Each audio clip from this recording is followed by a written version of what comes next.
Welcome to the Master Your Energy podcast with Harry Massey, where we discuss energy, health, and personal growth with the leading experts in the field. In this mini-series, you'll hear from the speakers of our upcoming Zenergy conference, a symphony of scientists, entrepreneurs, innovators, healers, and musicians coming together to grow the emerging bioenergetics industry this October in Denver, Colorado.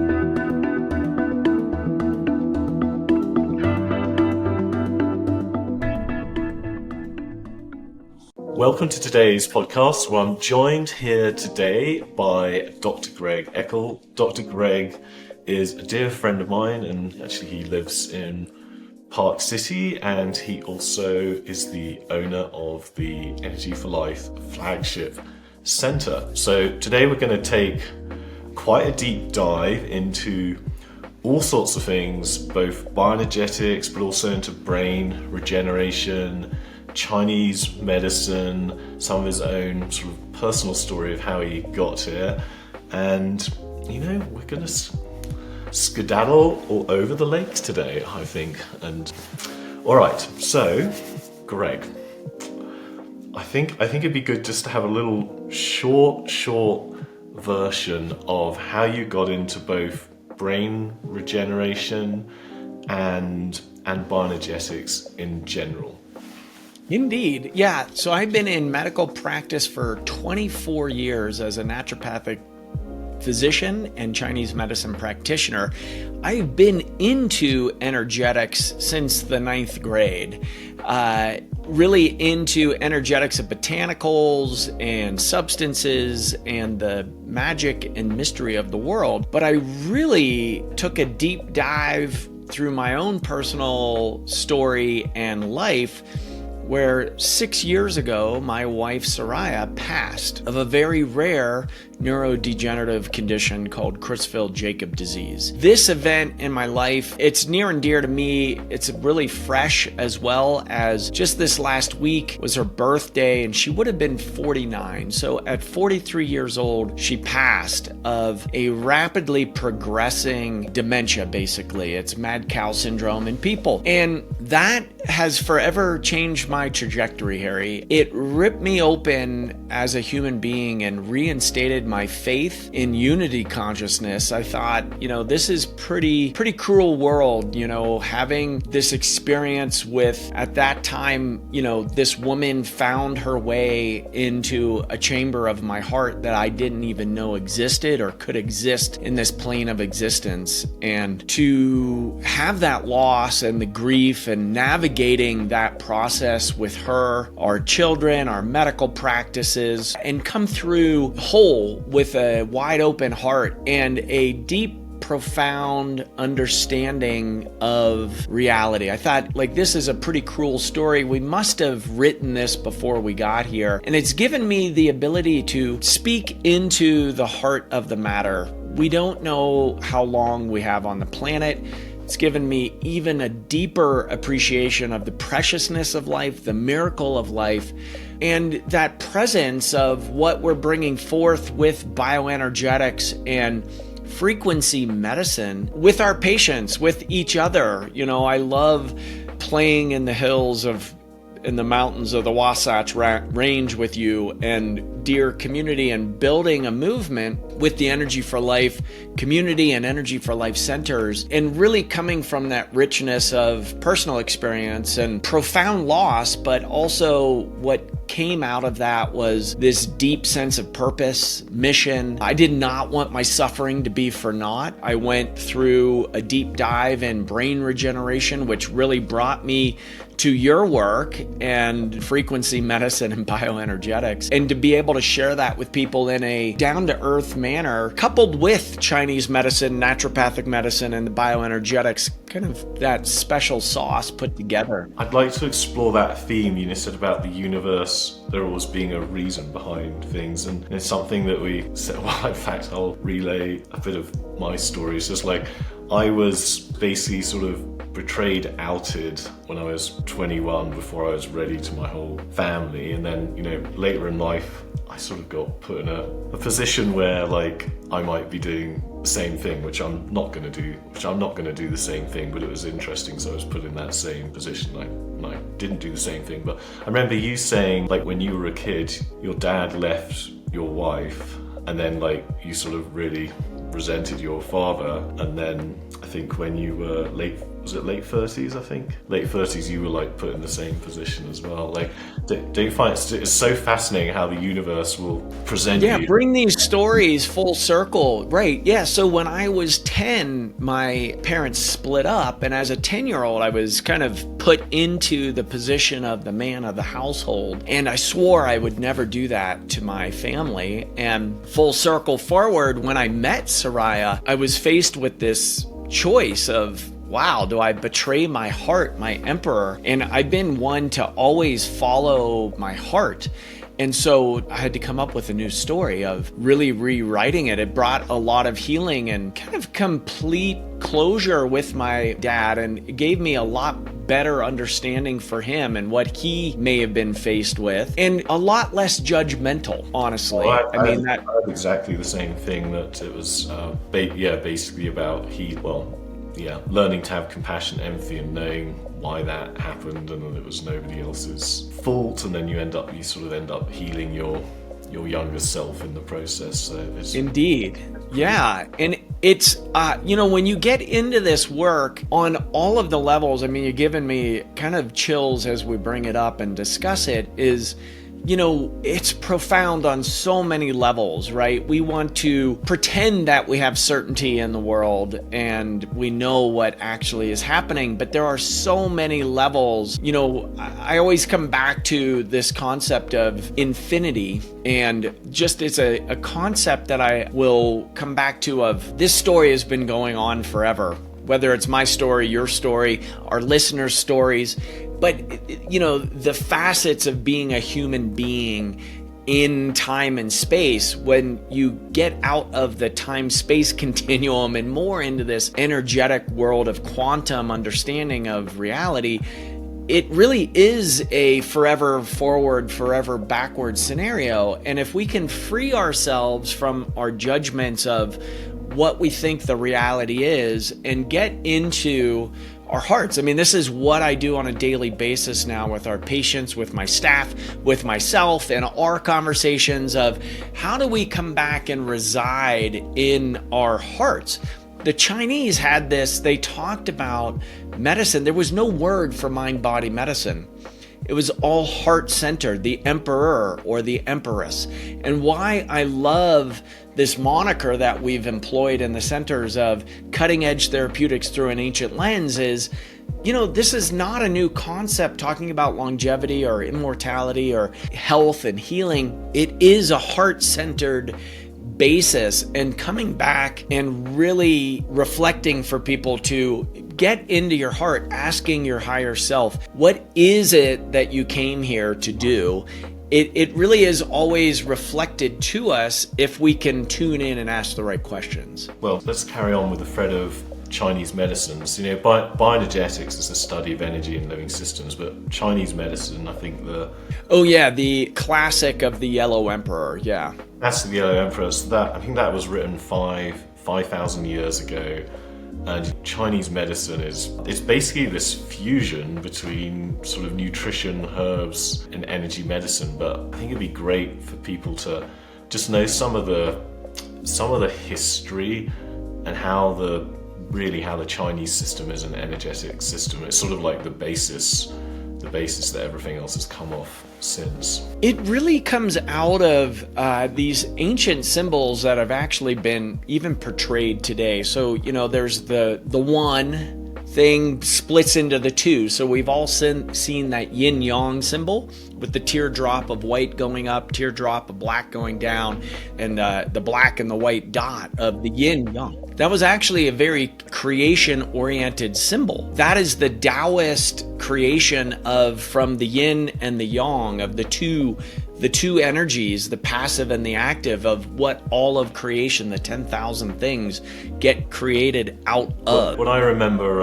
so is Peter, who we co-founded Ness with. Yes. He actually set up an acupuncture college in Australia. Goodness knows, like 50. It must be 50 plus years ago, maybe 60. And you know what he told me is the original Chinese medicine was basically without yin yang theory, and then there was basically some political reasons back 5,000 plus years ago that they then sort of enmeshed the yin yang theory on top of Chinese medicine and tried to make it fit. And I remember, but he sort of peeled that back to keep it separate, that he found a purer system. But it's just something I remember him telling me. Well, there's the 5 elements as well. So there has been different layers depending on the emperor class of the time.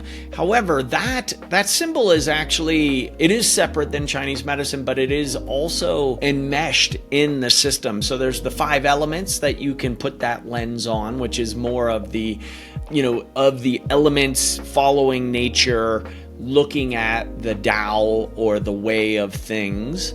And then there is the yin and yang theory that can be layered within the elements as well. So it may have been a political component. However, the study of Chinese medicine that I did was classical Chinese medicine, which a lot of people don't understand. So there's TCM, traditional Chinese medicine, which has been exported around the globe. But Mao in the 50s drew a circle around what Chinese medicine is. He said everything in the circle is Chinese medicine, everything else is witchcraft or voodoo. However, when you go to study in Sichuan Province, University of Chengdu, the professors are writing on the board, this is Chinese medicine, and then you ask them, well, what's in the book? They said, well, that's communist medicine. So I learned a style of Chinese medicine which is more classically oriented, that is, out of Portland. The Germans actually are really big into the classical pursuit of Chinese medicine discussions, and there's been some, really deep learning on that, where I do think that yin-yang symbol, while it may be debated on a political cause, I do think it does fit well in the discussion of bioenergetics and energy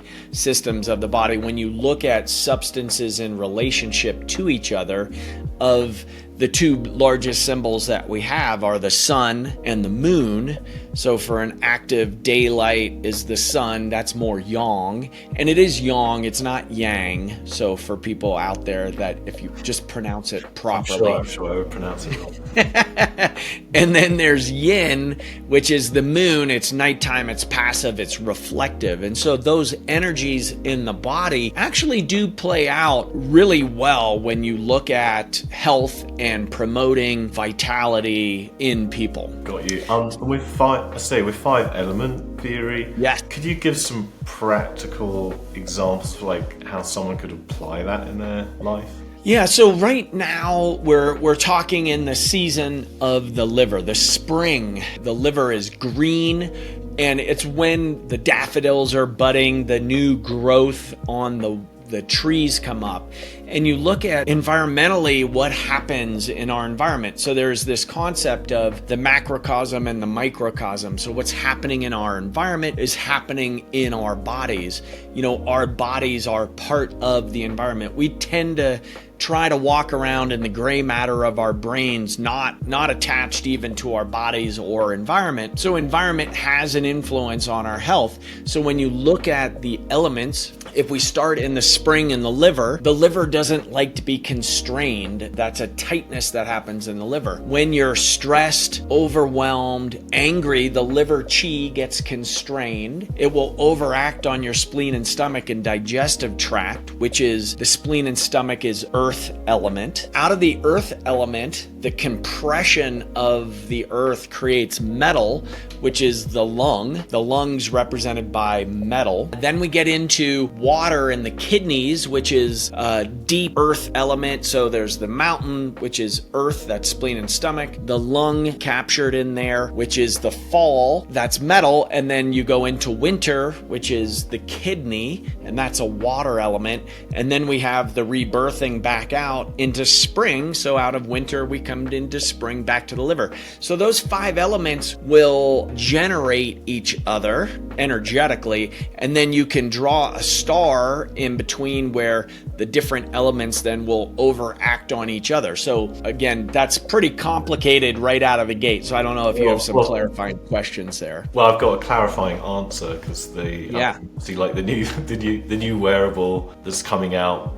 It's based on 5 element theory, but we've more translated it to emotional characteristics. So your wood is frustration to decisiveness, or the fire is impatience to joy, etc. So then it can basically just more directly show you from an emotional characteristics point of view. And of course, if you have a deeper understanding, you can follow it through. Yeah, so each of those emotions are related then to those organ networks. So you've got that, frustration at the liver doesn't like to be constrained. The liver then going into the spleen, which we have worry, but that's also where do you have the stomach spleen camp in there for earth element? What are the emotions that you've got there? Oh, for spleen, anxiety to faith. Yes, perfect. And then into the heart, which is that fire, so that's the joy. Yeah. And then into the lung, which is the grief or sadness. Grief. What's the connection? To connection. Connection. Being the opposite of grief. Yep. And then the kidney, what do you have in the kidney camp? Kidney bladder is fear to courage. That's right. So, and the kidney rules the low back. So each of these, we have over 5,000 years of a system that I have found to be I love the way of looking at the health and the energetics of the body to restore people back into a vital state. The emotions are a great way to access it, so that I'm really excited for the wearable to help really get people in touch, that kind of returning back in. The answer lies within of understanding your emotional state. You understand what organ is out of balance, and then you have a prescription on how to rebalance your vitality based on your pulses. Yeah. Well, and the beautiful thing is it combines with the voice scan, and basically for your patients, etc., it can basically auto coach while they're away from you, so you don't have to help them know which food, or help them manage their emotions on their daily habits. At the same time, you as in your center as a clinician, you basically get all of that data, and if someone's completely off track, one of your coaches can reach out and see how they're doing, or they can come back into a center for recharging. Recharging, yes. I love it. It's probably a good place to describe how do you actually integrate. Well, what's your concept of bioenergetics in a center, in a clinic? I think that would be nice for people to hear. Yeah, so we're really bringing into clinical encounters the discussion of fields and frequencies around the mattered form, right? We are the slowest waveform in mattered into a particle sense. And so we're just moving the discussion up to where you've been having the discussion for over 20 years into frequencies that create those fields, create the form. And so by creating a recharging center of increasing the vitality for the individual, so your energy levels from an intracellular mitochondria sense into a connective tissue, into the organ networks, into then your vitality or field around your body, so that we can really energize the individual and creating that connection in the field as well. So we're utilizing all of the levels in the discussion with you as a single event, but then having the technology to do this. I was going to say, should we break it down a bit? Because from a bioenergetic point of view, there's sort of 2 main principles. There's recharging your energy, and then there's what you were just describing, but basically optimizing your body's control system or your energetic control system. Yeah. So, I know in your center you've got, well, 2 forms of ozone. There's EBU and there's an ozone sauna cabinet. There's hyperbaric oxygen chamber. Soon to be one of the first beds in the world that has personalized imprinting, different wavelengths, different frequencies, and it's sort of personalized to the voice scan and the wearable. But all of those are. Oh, and also hydrogen. Hydrogen is so fascinating. I was never a fan of hydrogen before because, honestly, people are selling these stupid little tablets that you put in a glass of water and you drink it and you don't notice anything, and you're like, yeah, 1 part per million in this glass of water. Whoopie. How is that making a change in my body? Right. Whoopie do. And then we sort of discovered this. Well, basically, instead you can basically bathe in hydrogen and then breathe it at the same time, and then you really do flood your body with hydrogen. And because the NAD pathway, well, basically part of the pathway of getting energy from the mitochondria is just in how hydrogen splits off. So when you flood your body with hydrogen, A, it gives you a lot more energy, and B, it's highly anti-inflammatory, and actually C, it calms your parasympathetic system. And goodness, I could say it, but Greg, you've known me. What's happened to my energy in the last 6 weeks since I've been experiencing? Yeah, your vitality is through the roof, and your recovery resilience is also there. Where we wouldn't call you a delicate flower, Harry, but a little bit. And because of your life history, your path, etc., from the chronic fatigue from 20 years ago, really recovering your hormones and hormonal balance, it really does start when you're flooding the hydrogen molecule into your system. You're changing differentials around your nervous system as well, and creating gradients for flow, energy flow happening around, we can get into the mitochondria discussion, we can get into around the cell in the exclusionary zone of water, and then into where does energy come from in the cell? It's like light, oxygen, hydrogen. Okay, sure, we'll allow some food, glucose, fats, but they're your 5 sources of energy. And in an Energy for Life center, one of the principles is like, well, okay, we're going to optimize those 5 pathways of energy, and it's a beautiful thing. And everything that happens at Greg's place, we're both doing. And it's also had a lot of research and experimentation. So in measurements, we're really looking at measuring from subtle energies into even biochemistry and anatomy. So it is an exciting time to be alive that we're actually able to measure these changes in people, and ultimately people feeling better is in the real world. I used to employ 7 physicians for over a decade, and they'd run out and get, hey, look at this new research, and we'd run it on 50 to 100 patients, and nothing would happen clinically in the real world, because we are multi-dimensional beings moving through time and space. So there's so many factors going on. So clearing, ancestral traumas, clearing emotional blockages, clearing those pathways also matter. And we're able to measure this with mitochondria testing. Who are your ancestors? What ancestor did you clear? Well, my roots, so when you look at it, my genetics are predominantly out of Bohemia. If I'm to believe that, those maps will change through time as far as where they come. But, if we look at that, we're looking at potato famine out of Ireland. I have Irish descent as well. So all of those aspects are changing epigenetics in our expression. It has made my job a lot harder with that understanding of realizing, I often get asked, and I'll tie it into the brain regeneration here, why are these neurodegenerative states on the rise on the planet? Well, 20 years ago, Dr. Greg would have said, well, because of environmental toxicity, there's more toxins on the planet. While that is true, I now have working hypothesis in neurodegeneration is around, we've been on the planet longer, we've accumulated more epigenetic traumas that have not been addressed. And if we don't address those, it actually is expressing now. What happened to our great grandmothers is moving forward, and if we're not addressing that, we're missing the boat. We're missing a great opportunity to create health and vitality for folks. Yeah, got it. Say the second part of what you're doing at the centers is like you're optimizing people's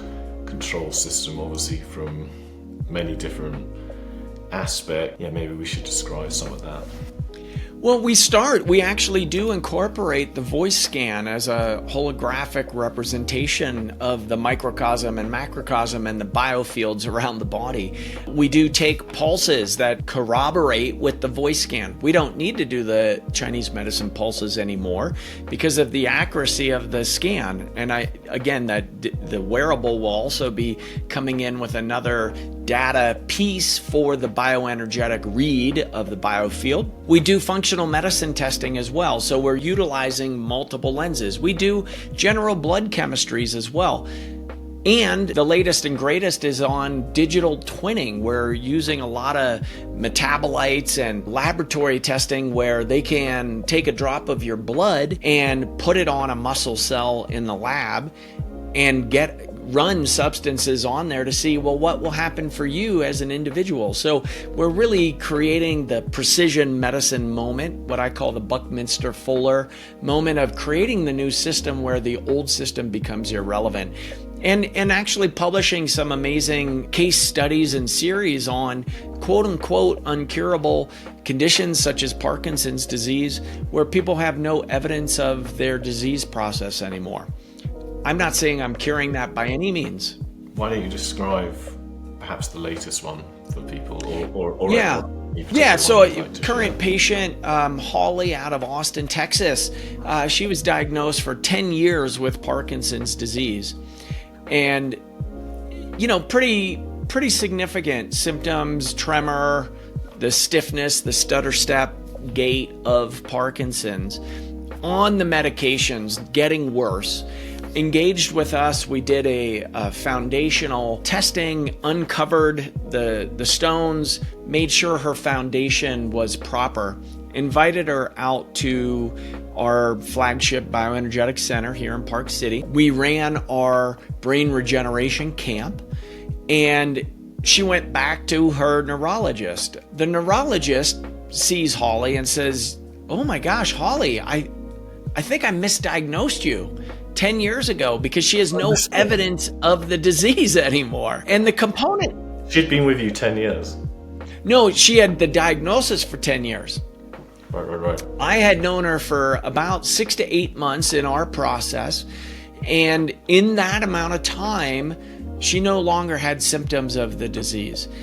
And the cognitive dissonance, this is where we're at with medical system today, is the providers in the system cannot see their patients well. They can't even fathom a universe or reality where somebody with a quote unquote as of yet uncurable disease gets better. In the past, I used to say we see a lot of spontaneous remissions because that's what they would call it in Western medicine practice. It just happens over 24 years of practice. I see a lot of spontaneous remissions, if I'm going to use that lens. I'm now owning a lot more. No, this person is actually healed. They're cured. I didn't do the curing. The vitality, the innate intelligence of the body did. We removed the obstacles to cure. We provided information to allow the intelligence to heal. However, the providers, you would think that the doctor would pick up the phone and say, maybe I should talk to Dr. Greg and see maybe what did you do with my patient Holly, rather than just the thinking I misdiagnosed you. Yeah, I know. Unbelievable. Yeah. Unbelievable. Yeah. What's the process that you're following? Like, what did you do with her, for example? Well, specifically, this is the brain regeneration component of, how I got into it, as I mentioned at the start, was really through my own loss and grief of looking at ways to regenerate the brain. So unfortunately, what I found didn't help Soraya at all. However, I didn't want my suffering to be for naught. So I put it together and codified it in a brain regeneration protocol. I picked on Parkinson's disease, so my book is Shake It Off, an integrative approach to Parkinson's solutions. But it's working for this pathology, so now we're moving it into a longevity play and performance enhancement for entrepreneurs, folks that like their brain and want to perform at a very high level. It works across the board. So we do that functional testing, making sure there's no obstacles to cure. Heavy metals, levels of toxicity we're looking at. We're looking at the biofield with the voice scan, making sure we're balancing the energetics of the bodies out. We do a microbiome test. We do heavy metals testing. We do blood work chemistries. We're incorporating in mitochondria testing. So we get the foundation stuff figured out first. If somebody's smoking or has diabetes, uncontrolled sugars, we've got to clear up those components because, again, looking at the body battery, if the body's not able to run at a very high level, high charge, it doesn't matter what kind of great things we put into the system. It's just we're not going to get the traction that we're anticipating. Do you want to explain that? For people, why if your body has a higher level of energy, that the body ends up healing itself? Yeah, so your vitality, your reserves. So there's a concept in Chinese medicine, you have to have the provisions for your troops to mobilize rather than just being depleted. So to gather the energy together for your body to actually heal, you cannot be running in a deficit state. I guess a simple analogy was you got to have enough gasoline in the tank to run the car, or maybe now in the green ages, your batteries have to be fully charged for your car to move. Well, we understand that with vehicles. This is the vehicle of health of ourselves, of our soul. We need to have the energy in there for it to actually heal. So I think we can understand how full is your tank. You need a full tank overflowing for vitality and health to come back on. And then the energy needs to be able to flow efficiently through the body. Right. Two things. Yeah, there can't be any interferences, past injuries, scar tissue, things like this where you've had injuries, areas of pain or dysfunction where that stops the flow of energy, the receptor, right? So we have these great receptors. We need it to be fully functional. Yeah, you've got your field-based control system. Well, you've got a chemical-based control system and a field-based control system, and when either is distorted, but if we take the field-based system, when that's distorted, it makes energy very inefficient in the body. But it's easily, I say easily, not always easily, but it's resolved using my health, acupuncture, nutraceuticals, like a lot of the light pads. Yeah, exactly. Light beds, hyperbarics, ozone, hydrogen. We do frequency sound healing as well. So, all of these things add up to and there is an interplay between the chemical and energetic systems, right? They influence each other. So if I've just found in working with the human being, coming at it from all fronts is a very effective way to get these changes in folks that have some health issues, because the deck is just stacked against them. It's like the teeter-totter. We have this 800-pound gorilla of dysfunction, and we need to get that motion and mobility going. So people come into the center, Harry, and we'll do sound healing. We use sound bowls and gongs, and we put people into heart and brain coherence, a parasympathetic state of being, which is a rest and regenerate. It's how the body heals. It needs to be in a safe space. It needs to feel secure. That's our vitality, our system. We can't be in a flight or fight response or waiting for the saber-toothed cat coming to eat us. That's not when we heal. So we put people in, we pull those frequencies into our procedure room. We use intentions. We recruit the greatness and majesty of the frontal lobes of our bodies. So when we're in parasympathetic activity, we're actually able to transmit into the field a healing beacon signal. And the universe actually responds to that. And there is a component of surrender and trust, as you've written in your GIST process. So we're incorporating that gratitude, intention, surrender, and trust into our trainings and really recruiting the majesty of the individual. Yeah. So many people, I've had 70-year-olds in my procedure rooms telling me that they're not worthy of healing. Now, that no longer happens because we've put so many things upstream to make sure we're putting that education in front. Like, we cannot have limiting beliefs. We cannot have those imbalances in the thought process, right? A dangerous neighborhood to go into by yourself. So we're really addressing and bringing the greatness of the mind and manifestation.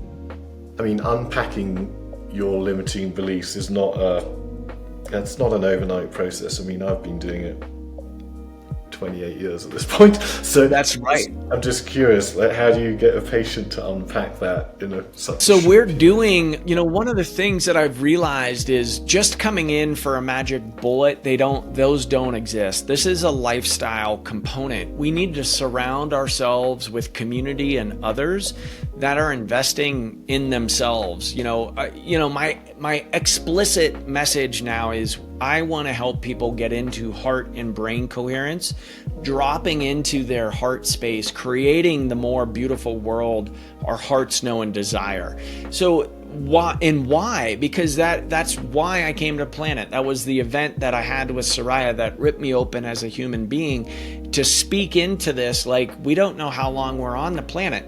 So we've incorporated a coaching community around our intensive camps here at the center because it's a weekly basis. This is a new muscle. These are pathways that we need to create. So it's many times over creates the change. You have to be like walking on the path multiple times. Like if you're out hiking, I love using nature analogies for this, is if you're on a trail that's been walked a lot, it's very wide. You can see exactly where that train is. That's how our nervous system changes.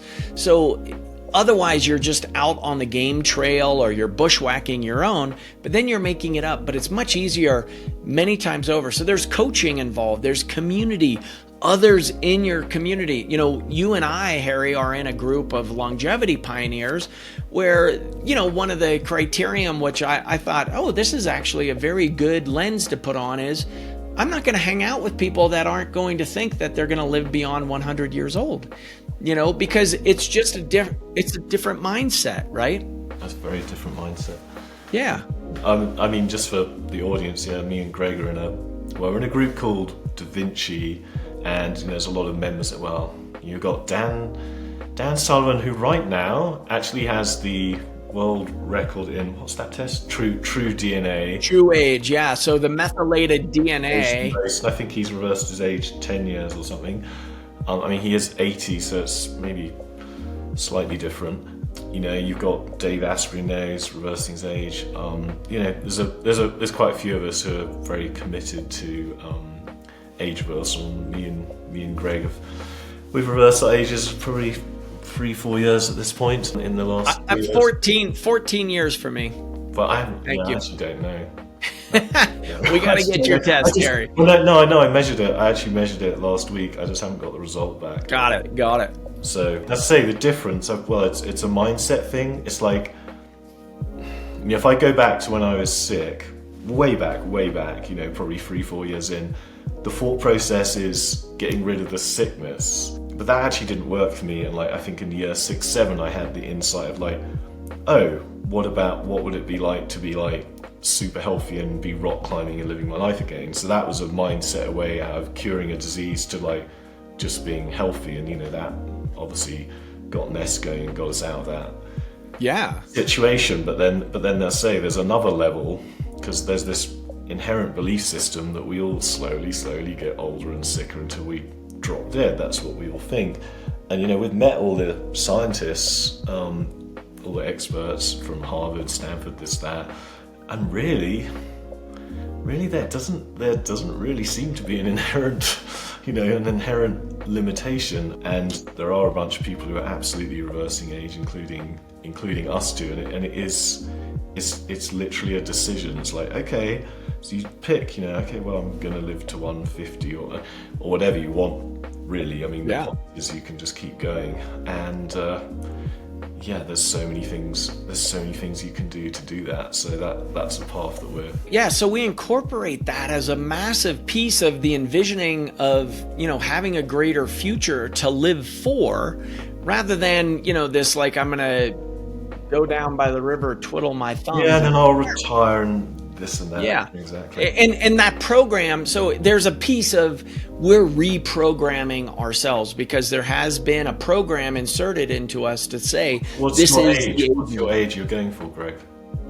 I've said on national television 150 years old. I could go more than that. And the flip side of that discussion, Harry, is if I don't make it, I'm not going to care.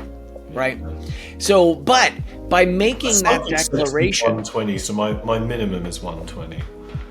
By making that declaration, though, it makes decision making and choices much easier with that mindset. I've had the privilege of sitting with 90-year-olds, and they say, gosh, doc, if I knew I was going to live this long, I think I would have made some different choices. And I'm not going to do it as this. It's very empowering, because I'm 48.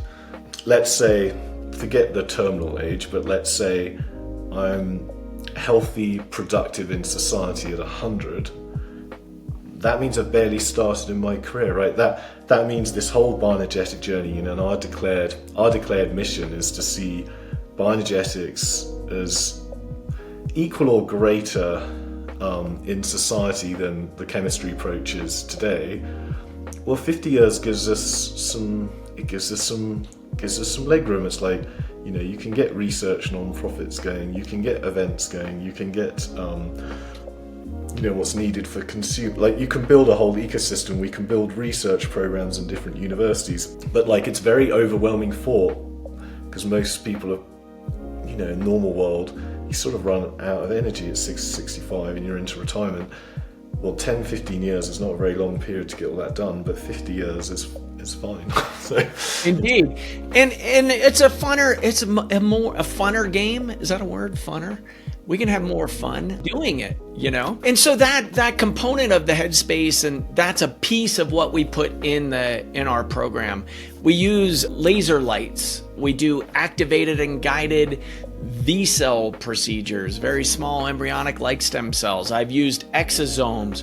We use mesenchymal stem cells. We use growth factors. We use peptides. We're employing Chinese herbs, nutraceuticals, infoceuticals, all of these things stacked together for the individual. We use acupuncture. We use the MyHealth device. So all of these things get stacked. Hyperbaric oxygen also comes into that week-long program. And then we do the coaching on lifestyle stuff, on mindset, on movement, on metabolism, on the mojo, and on metrics, because what gets measured gets changed.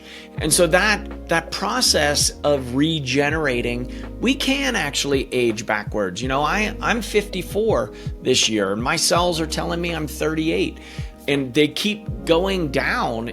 I feel like I'm 18 most days. So, it is that way. You said 38, did it? Yes. So we're feeling really good about that. And mine's gonna beat 38. Yeah. Slightly confused.